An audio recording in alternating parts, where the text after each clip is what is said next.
Bismillahirrahmanirrahim. In this part D of Descriptive Statistics and Islamic Approach, we will introduce the concept of histograms and use them to analyze the data on life expectancies that we are working with. Before we start, some historical background.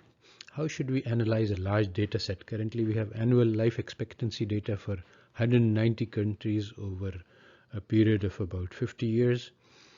And this is a large amount of data. So the classical answer was to find an approximate theoretical model for it, because the data itself is too difficult, too complex, and too messy to understand.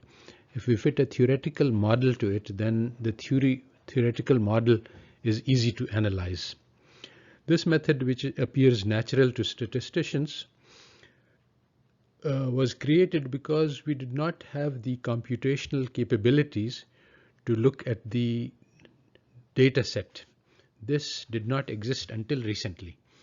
So currently, statistics as it is being done today is caught in a historical trap. It started out when there was no computers available, and so they developed very fancy methods to analyze data, which depended on fitting theoretical models. Now it is possible for us to directly look at the data, which was not possible before.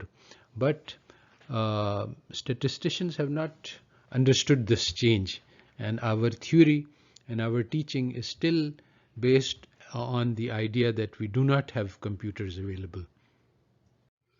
So what is the goal of our statistical data analysis? The first thing we want to do is to understand the data set and ask, what are these numbers telling us? And in particular, what do they teach us about the real world? So the problem is that our minds are not equipped to understand raw data. The table of 190 by 57 numbers, we cannot look at the data directly and understand what it is telling us. So the issue is to find a way to present the data in a way that our mind can understand it. So the basic problem is to look at, to create an interface which puts the data into a format which is easy for our minds to understand. So we're looking for what's called a GUI, a graphical user interface. Before computers, the only possibility, it was not possible to look at the data. There was no GUIs. And so the only possibility for us to understand was to use certain theoretical models which our minds can understand much better than raw data. But now the creation of computational capabilities allows us methods which were not possible before. So this allows us to change the goals of statistical data analysis. Instead of finding the best theoretical model which fits the data, we can try to directly understand the data itself. And for this purpose, one of the best tools is the histogram. This allows us to look at the data. And the basic idea of histogram is very easy. We just categorize the data and look at the numbers in each category.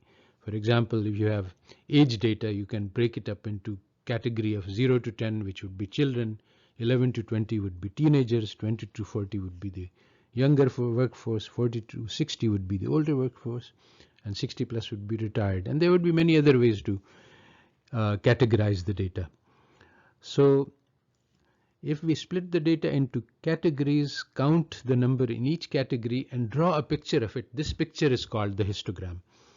And in this lecture, we will make and analyze histograms of the life expectancy data.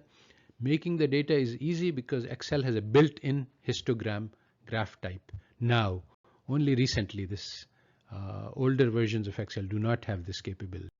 So here's the first picture in 1960. It shows that there is about 12 countries in the bin in the category 25 to 35. There are more than 40 countries each in 35 to 45, 45 to 55, 55 to 65, and 65 to 75. It seems as if there is one country in the 75 to 85 bin, but actually there are none. In order to keep all the graphs on the same scale, I have introduced artificially the numbers 25 and 85 into the data set. That forces Excel to keep the graph within these bounds. Otherwise, it adjusts the graph size, and so the graphs would not be comparable across countries.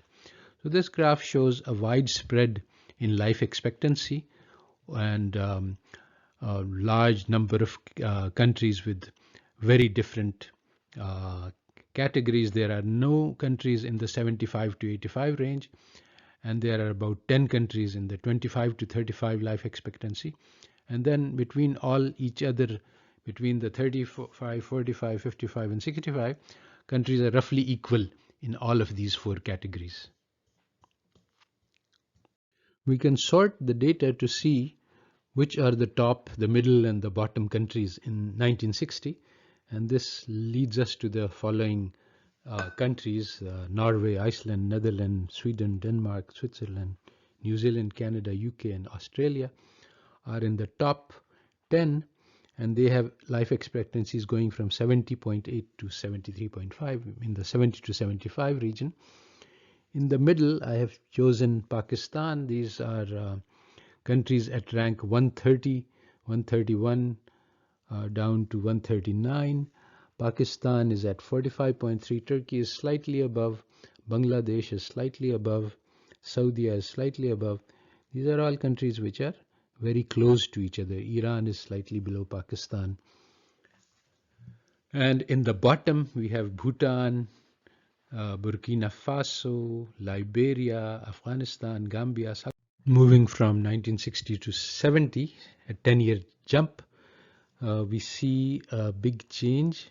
Instead of having all equal in the middle four categories, we see that the 65 to 75 category has substantially increased. The other three categories have decreased, so there is a increase in life expectancies all around. And we can also look at what happened to the top and bottom and the middle. So here we have in the top 10 the same countries more or less, but two new countries have come in. One is Cyprus and one is Spain, and some countries like Australia and New Zealand have been pushed out of the top 10, but they're still up there. In the middling places between 118 to 132 ranking, we have Saudi Arabia and Botswana is higher than Pakistan.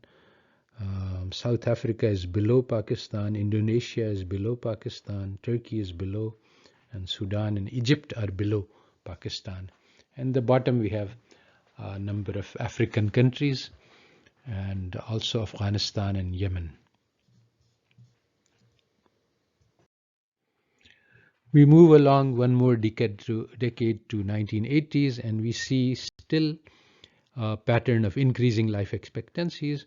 Now for the first time there is some actual country in the 75 to 85 range. Previously there was only my dummy country with 85 put in to keep the Excel records have this right range.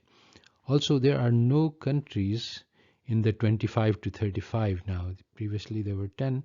Now the worst countries are in the 35 to 45 range, and the maximum concentration, about more than 80 countries, have life expectancies in 65 to 75 category. So there is a substantial increase in life expectancies going from 70 to 80. Again, we can look at the top and bottoms here.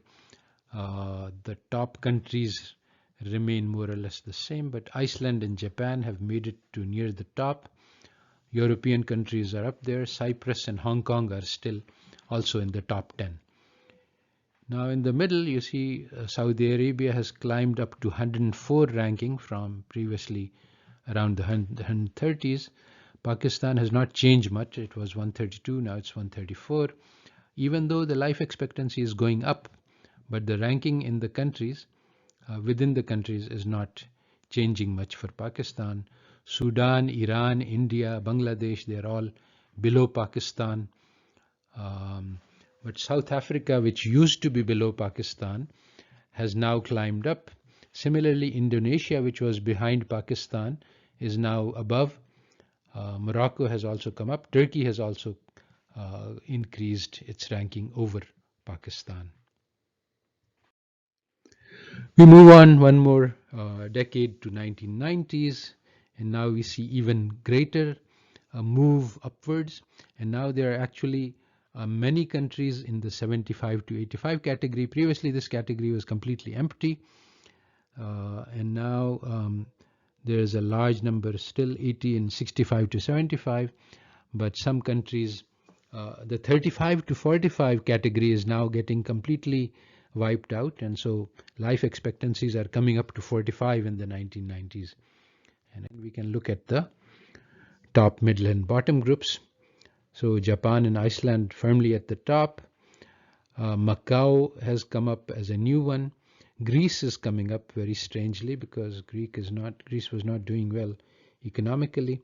In the middle category, Egypt is at 116, Turkey is 119 ranked, Iran is 121, and they are all above. Indonesia is 126. They are all above 133. Pakistan has not changed much in rank, even though the life expectancy has gone up from 56 to 60. Botswana, which used to be above Pakistan, has now come down below. Bangladesh remains below, and India remains below with 57.9. In the bottom, we have a number of African countries. Now we move up to 2000, and we see that the pattern of increasing life expectancy continues in the 75 to 85 range. Now we have a lot more countries. The number of countries in 45 to 55 and 55 to 65 is decreasing, and the lower ranks are getting pushed up into the above 65 category. Again, we can look at the top, the middle and the bottom. The top, there is not much change except for the surprising rise of Greece to the second position in 2000. And Israel is a new entry into the top 10. Japan has fallen below these, but it's very close. Malta is a new entry. In the middle category, we see that Turkey is doing very well. It has gone up to rank 87. India has now overtaken Pakistan. He's at rank 93. It's at 70.2. Iran is above. Philippines, Saudi, Egypt, these were all, Libya, these were all behind Pakistan earlier, but now they have all overtaken. Pakistan has not changed in ranks, although its life expectancy has gone up from 60 to 62. Its rank is still around 131. Nepal and Bangladesh are behind Pakistan. At the bottom, we have some poor African countries for the most part. Now, the last point of data is 2000 instead of 2010. I'm looking at 2015, and look now at the pattern that the 75 to 85 is the biggest group of countries. The largest group of countries are now in the highest life expectancy categories, and 35 to 45 and 25 to 40, that's completely disappeared. There are no countries with life expectancies below 45, whereas previously there were large numbers. Again, we can look at the bottom. Now this time Greece is at the very top. This is very surprising because Greece has been in very tough economic conditions. How come Greece has reached top life expectancies? This is a puzzle to explore. One would need to look more carefully at the statistic to see how this came about. Other countries are more or less the same. In the middle category, Qatar is at rank 25 with 81, way above US, which is at 32. Cuba has very high rank at 38. This is surprising because Cuba is a very low rank in terms of GDP per capita. It doesn't have much money, but it can still provide good life expectancy to its people. Iran is very high now at 57th rank. India has reached a very high rank of 68, even above Turkey, which is at 84th ranking. Libya is still very high, even though Libya has been destroyed by a war. Indonesia is at 118. Egypt is 125. Bhutan has now overtaken Pakistan by a slight amount. Pakistan is at 142. It has actually slipped down in the rankings, even though the life expectancy has increased. It's still above Bangladesh and Yemen. And at the bottom 10, we have the similar group of countries as before. So now I'm just going to show you, just quickly flip through the life expectancy charts to create a picture, a movie of this. So this is the picture in 1960, 70, you see the move upwards, 80s, you see even further move upwards, 90s, life expectancies are moving upwards, 2000, same trend continues, and 2015, it still continues. Once you get used to reading charts, you can see this movement, but initially it might be not so familiar. So we can conclude this lecture by noting that what is descriptive statistics? It is just a picture of the data which we can understand, our mind can understand. Sir Ronald Fisher, who was the father of statistics, was the inventor of creating mathematical models for the data. And this was the best way to approach creating a picture. The picture could not be created like we have done very easily by computer. So the only way to create a picture was by theoretical formula. And so the problem was to find a family of densities which provides the best fit to the data, and then use the parametric family of theoretical models to analyze the data. But now what we are calling the Islamic approach says that let's just directly look at the data instead of fitting a density function or normal or some other family. And we look at, instead of finding models for the data, we are looking at what the data is telling us about the real world. So we use the data to learn about the real world. In this exercise, we have looked at the life expectancy data, and it has given us a lot of information about what has been happening in the real world. Now this information we need to study in greater detail, to go back behind the statistic and see what has been happening in the countries which has caused them to increase in their rankings, and what has been the source of problems in countries which has prevented them from increasing their life expectancies. So that's the main message of this lecture.